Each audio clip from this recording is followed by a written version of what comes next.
Pablo Iglesias ha dado una rueda de prensa después de que se supo los resultados de las elecciones.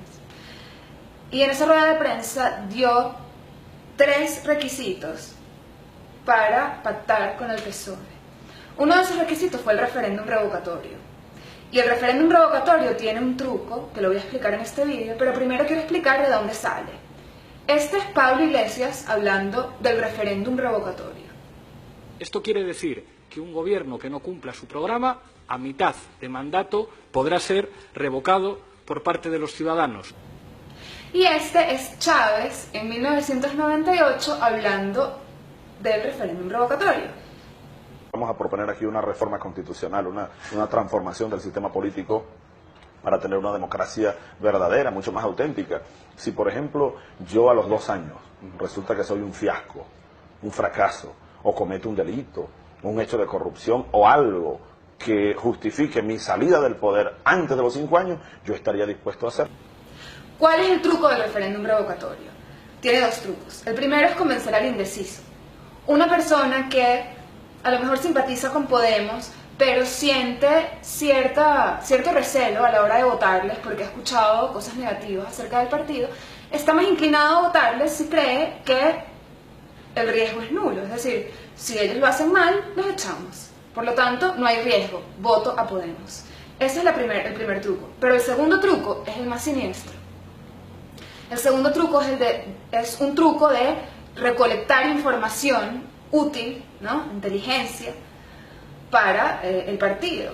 Y con esa inteligencia depurar las instituciones públicas de opositores al régimen. ¿Cómo lo hacen? Muy fácil. El referéndum revocatorio no lo convoca el gobierno. Lo tiene que convocar la población civil, recolectando firmas de un porcentaje de los votantes. Dependiendo del porcentaje que ellos pongan por escrito en la Constitución, pueden ser 2 millones de firmas, 5 millones de firmas, dependiendo del porcentaje que ellos pongan. El hecho es que la oposición tiene que recolectar una cantidad X de firmas de nombre, apellido, DNI de las personas que desean quitar al gobierno del cargo, ¿verdad? Y con esas firmas ellos pueden solicitar el referéndum revocatorio. Y entonces el gobierno hace unas votaciones secretas. Pero las listas con los nombres, los apellidos y los DNI ya la tiene el gobierno. ¿Y qué puede hacer con esas listas? Muy sencillo. Ellos pueden filtrar esas listas entre los círculos de Podemos y los adeptos al régimen que tienen ya en las instituciones públicas, y utilizando esas listas ellos echan de sus cargos a la gente que firmó en contra del gobierno o hacen que se estanquen en sus cargos para siempre. Esto no es una fantasía a largo plazo, esto pasó en Venezuela y es algo que podría pasar en España si se introduce esta figura del referéndum revocatorio dentro de la Constitución. Es una especie de maniobra de judo. Hacen creer a la gente que es algo positivo para la nación, que si la gente está descontenta con la labor del gobierno, se puede hacer una votación para echarlos de allí, pero en realidad lo que ellos están buscando es tener por escrito una lista de todas las personas que están en contra del gobierno para poder echarlos de sus cargos públicos y así lograr secuestrar el poder de un país. Es muy difícil hacer lo que hizo Chávez en Venezuela en un país si tú tienes oposición dentro de las instituciones del Estado, porque no es tan fácil pasar las medidas necesarias. Pero si tú haces un trabajo de echar de sus cargos a todo aquel que esté en contra del régimen, se te abren las puertas, puedes hacer lo que quieras. Si toda la gente que trabaja dentro de la administración pública está contigo, es mucho más fácil secuestrar el poder de un país y hacer lo que quieras con él. Esto es lo que pretende hacer Pablo Iglesias con el referéndum revocatorio. Pretende obtener una lista con todas las personas que están en contra del régimen. ¿Y por qué Pablo Iglesias decide poner el referéndum revocatorio como una condición para el pacto con el PSOE? La única razón por la que él está haciendo eso es porque él está convencido de que si el PSOE pacta con Podemos, él va a poder hacerse con el poder dentro del PSOE, directa o indirectamente. Él cree que tiene la capacidad de absorber al PSOE y entonces implementar su programa, aunque nadie le haya votado, bueno, el 20% solamente haya votado a Podemos. Por eso es muy preocupante, o sea, si el PSOE llega a pactar con Podemos, va a ser algo bastante preocupante, ¿no? porque entonces un partido que tuvo una derrota significativa, Podemos solamente obtuvo el 20%, la gente votó masivamente por otras opciones, por el PP y por el PSOE de toda la vida, bueno, va a terminar siendo liderado, un país que no votó por Podemos va a terminar siendo liderado por Podemos y por todas las maniobras que Pablo Iglesias aprendió de la inteligencia cubana y del régimen venezolano de Chávez. Eso es lo otro que quería comentar. Esta maniobra de judo, que parece muy inteligente, no es producto del intelecto de Pablo Iglesias. Pablo Iglesias no es un hombre sumamente inteligente con ideas magníficas. Pablo Iglesias es un tonto que estuvo expuesto a la información adecuada. Pablo Iglesias aprendió todas estas maniobras de Cuba, de la inteligencia cubana y del régimen venezolano. Han tenido 60 años para perfeccionar todas estas trampas y todos estos trucos en Cuba y 15 o 20 años en Venezuela y en todos los satélites cubanos de Sudamérica. Y eso es lo que Pablo Iglesias quiere importar a España y eso es lo que quiere implementar con el referéndum revocatorio.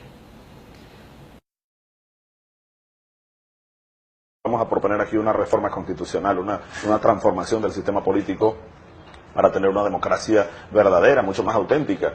Si, por ejemplo, yo a los 2 años resulta que soy un fiasco, un fracaso, o cometo un delito, un hecho de corrupción o algo que justifique mi salida del poder antes de los 5 años, yo estaría dispuesto a hacer. Esto quiere decir que un gobierno que no cumpla su programa, a mitad de mandato, podrá ser revocado por parte de los ciudadanos.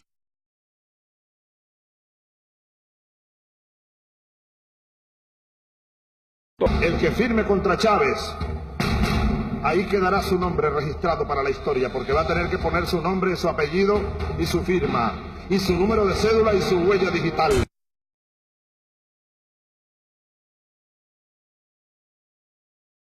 Y en el supuesto que hagan ese referéndum y saquen 90% de los votos, yo no voy a renunciar.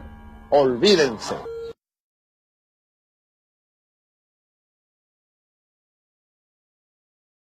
Me informan que el diputado Luis Tascón tiene una página web. Usted estaba colocando Tascón en su página web, bueno, la lista de todas estas cosas. Sobre todo los números de cédula de quienes supuestamente firmaron. Yo llamo al pueblo venezolano a revisar y que salgan los rostros. Ahí está.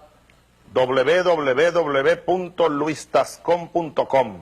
Métanse allí.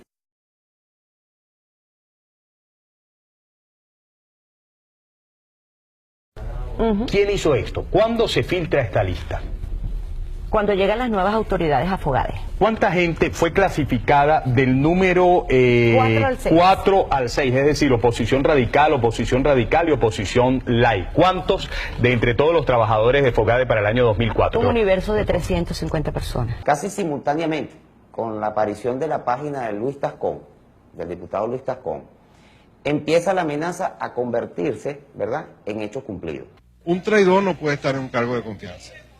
Y este Estado tiene una política y una correspondencia con el gobierno que tiene, donde no hay espacio para los traidores.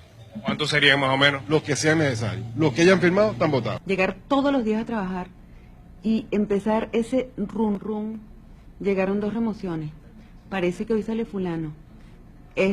Hay 3 de tal dirección en la lista. Mi nombre es Juan Carlos Campos. Hasta el 26 de marzo trabajé en la oficina de Auditoría Interna del Ministerio de Educación. El jefe de la oficina de Auditoría Interna me llamó. Bueno, hablamos básicamente de eso, pues, del por qué firmé o no firmé. Simplemente presentaron la carta, hasta este día trabajas. No existe otra razón, sino entonces uno simplemente por manifestar su derecho a pensar. Un día apareció una lista puesta en la cartelera del hospital, de la dirección donde salíamos todas las personas que habíamos firmado. Y nadie nos supo decir por qué, ni para qué, ni quién la puso. O sea, lo que faltaba era mi foto. ¿Por qué razón? Bueno, porque no solamente, como te decía, el trabajo, si tú vas a optar a un crédito de una vivienda y apareces firmando, no te lo van a dar tampoco. Aquí todo el mundo sabe que hubo despidos por haber firmado. Pero el país está anestésico frente a eso. No solamente es el caso de los 22.000 despedidos que firmamos y que aparecemos en la lista de Luis Tascón, sino nuestros hijos. pero firmaron, obviamente firmaron porque, oye, nos acompañan, pues ellos también quieren que esto se resuelva. Y muchos ya son profesionales y están asustados, no saben qué hacer, si quieren ir del país. O sea, tenemos que irnos del país, 3,5 millones de venezolanos. Puede ser. Firmé, pero yo no sabía que esto iba a traer unas consecuencias tan nefastas. Pues para mí y mi familia, yo tengo, disculpa que se me quiere la voz, pero vienen tantos recuerdos y tantas cosas que... Bueno, para adelante. Estamos luchando a ver cuándo cambia esto, pues, si es que cambia.